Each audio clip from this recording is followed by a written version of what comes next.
Hey folks, I am the Ready Raccoon and thank you very much for taking some time to check out my channel. Let's go ahead and jump right into this video. Today we're going to be talking about the 2-strand diamond knot, primarily how to tie this knot. Now I like using this knot when tying lanyards onto my fixed blade knives. While going through my collection the other day, I realized I had a fixed blade knife that didn't have a lanyard on it. So I decided to pull out the camera and film this quick video for you guys. So let's get started. Okay, so I went ahead and brought my Becker BK9 onto the video today to kind of stand in as a model, if you will. I wanted to show you guys what the lanyard should look like by the time we're done and give you an idea of what we're working towards as we practice this 2-strand diamond knot.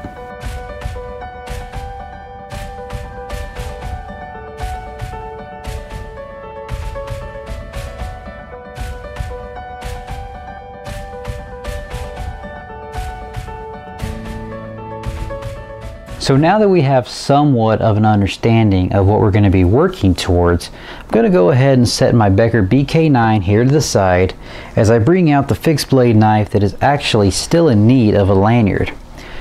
This is the CRKT Redemption. It is a discontinued, beautiful kin onion design. Once again, folks, it is raining outside. I do apologize. I do not know why it always chooses to rain when I'm trying to film a YouTube video. Hopefully that background sound of water isn't interfering with my audio too much. I won't know till I watch the video. If it's too bad, I'll re-record it. Otherwise, let's go ahead and carry on. Go ahead and cut that off. Now to keep those internal white strings from fraying any more and possibly compromising the advertised strength of your paracord, go ahead and burn that in before you start tying any knots.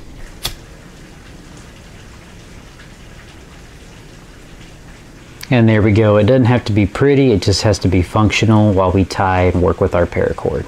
Okay, so now that we have a working piece of paracord, what I want you to do is I want you to take the hilt of your knife and only one section of your paracord. I want you to feed that strand through the paracord lanyard hole just a little bit. There's no need to pull it all the way through yet. You're then going to grab the other strand that you did not feed through and hold it exactly next to the strand that you did feed through. I then want you to pinch both of these strands at the exact same time. Hold the knife with your other hand and then pull the knife and the two strands away from each other.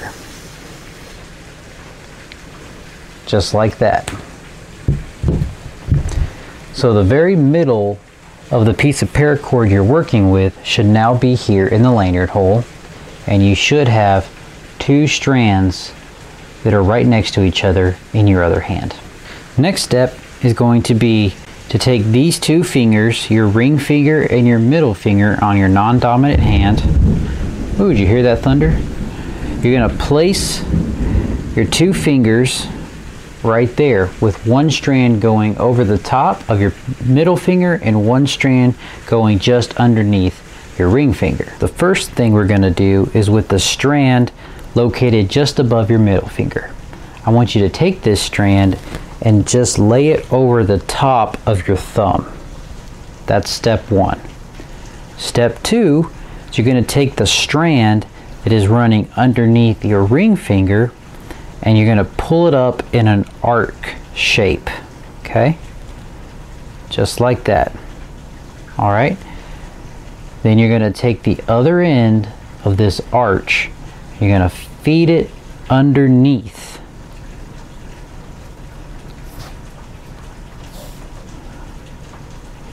And you should end up with a shape just like this. So now we're going to take the strand that is running over the top of your middle finger.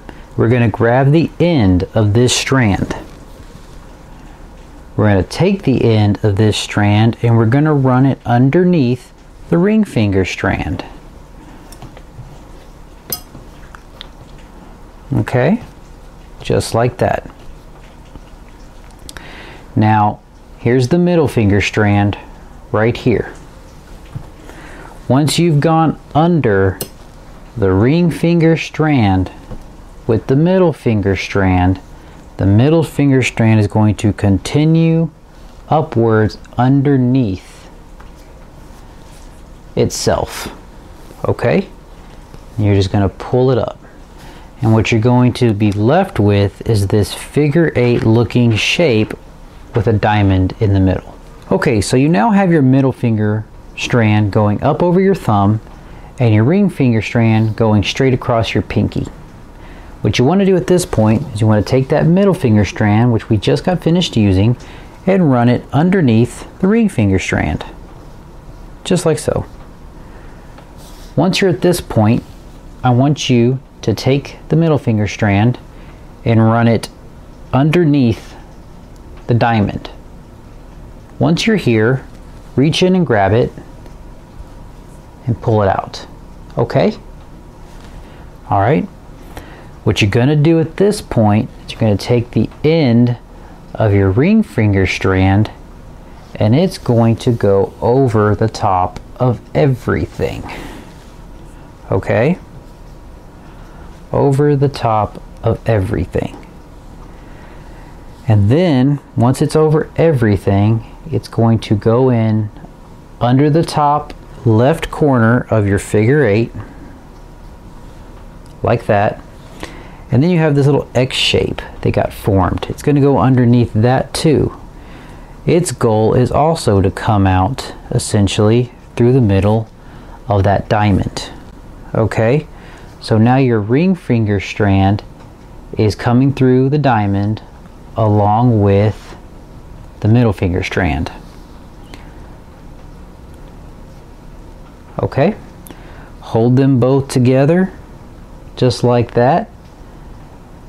Pull your hand out of the entire thing and start pulling the strands like so. Kind of fluff up your knot and start forming it. Pulling just ever so gently, forming that knot.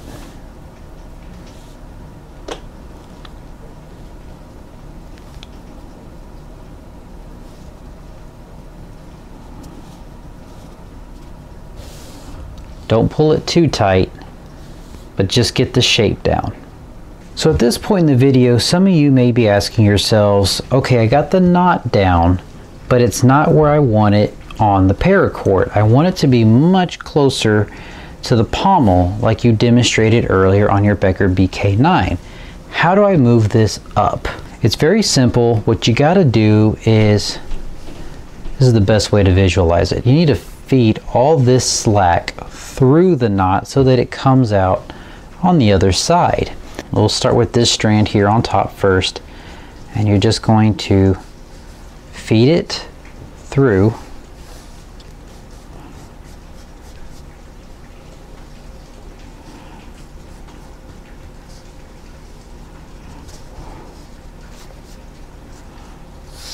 Okay, now I should be able to pull that.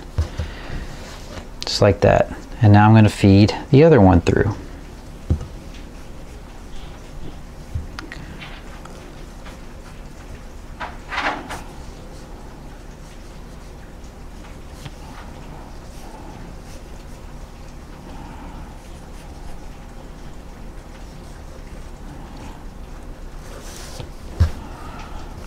Okay, reshape that. As you can see, we've gotten a little closer, but we probably want to get a little closer than that. So then we're just going to start again with the top one and repeat the process on the bottom. So now that we've moved the diamond knot up to where we want it on our paracord, all that's left to do is tighten it down. In this case, I'm going to hold the knife with my left hand and the excess string with my right hand, I'm going to start pulling. Start cinching that knot down. Make sure to kind of pinch and form it as you tighten it. And don't be afraid to really pull on it. You can kind of hear my hands popping there because I'm really trying to tug on it.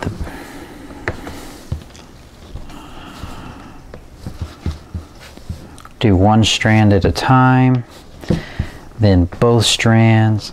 Stick your finger in that hole and pull down on it.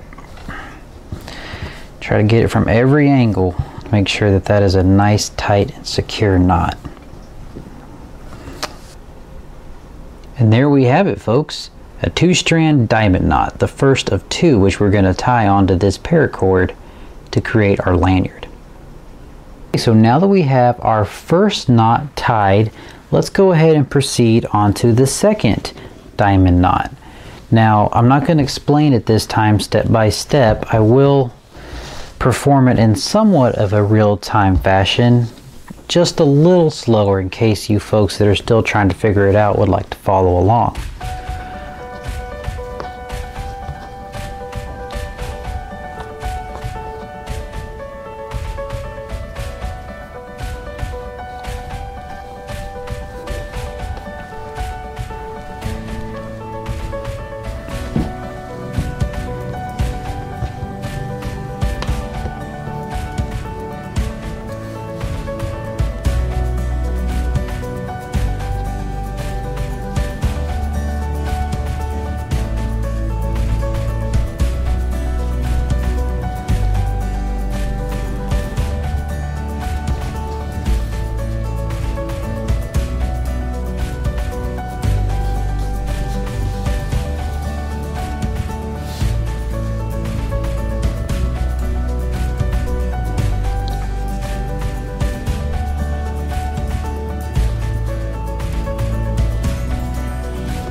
And there we have our second one started.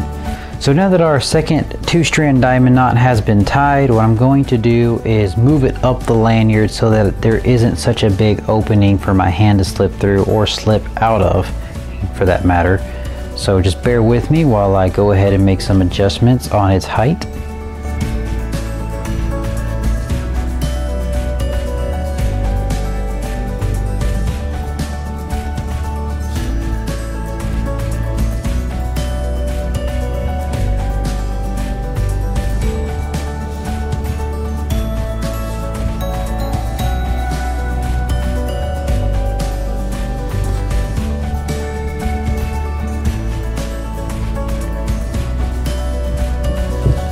Almost there. I think I'm going to move it up just a little bit more.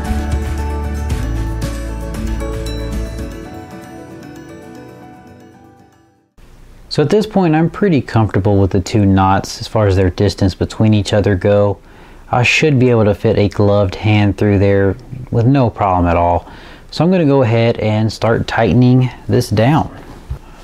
And again, just going to start pulling in opposite directions, getting it tight.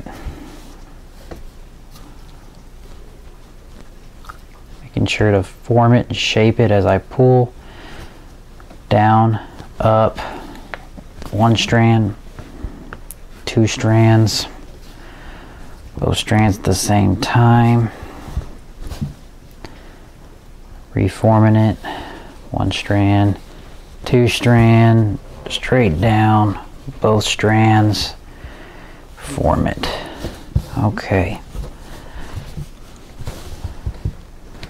So, as you can see, we now have a nice generous opening for my hand to slip through. It gives me just enough room to kind of hold the handle in any position I'd like, low, high, reverse, but not so much extra room that I need to worry about it not being effective. If you make your opening too wide, you know, you're opening yourself up to dropping the blade, and then the lanyard doesn't do nothing but slip off your wrist and let the knife fall on the floor anyway. So I'm comfortable with the distance there. Bare hands, I think that's really good.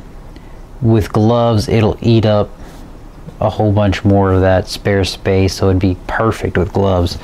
So that's a good distance. So now that I've made the decision that I'm comfortable with the placements of my 2 diamond knots, I now need to do something with this excess paracord.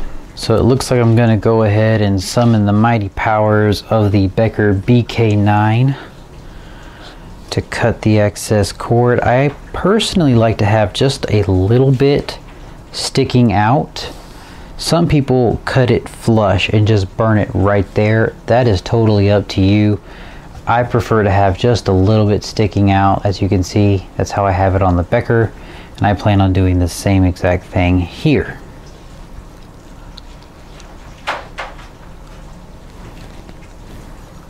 So go ahead and get a good positioning to cut. There we go. Now, since this is the finished product, I guess you could say, I'm a little more careful with how I burn. Obviously on these pieces, they were just working pieces, so I just burned them for the sake of letting them burn and not fray.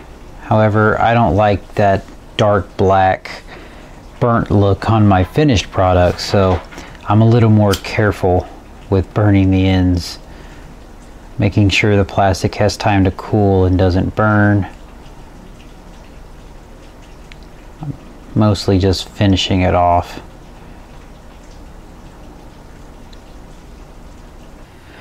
Alright, well there we have it, a completed lanyard thanks to the 2-strand diamond knot. Well, I hope you guys were able to successfully learn the 2-strand diamond knot yourself. If this video helped you do so, I hope you will consider liking and subscribing to my channel for upcoming videos. I am the Ready Raccoon, and thank you very much for watching.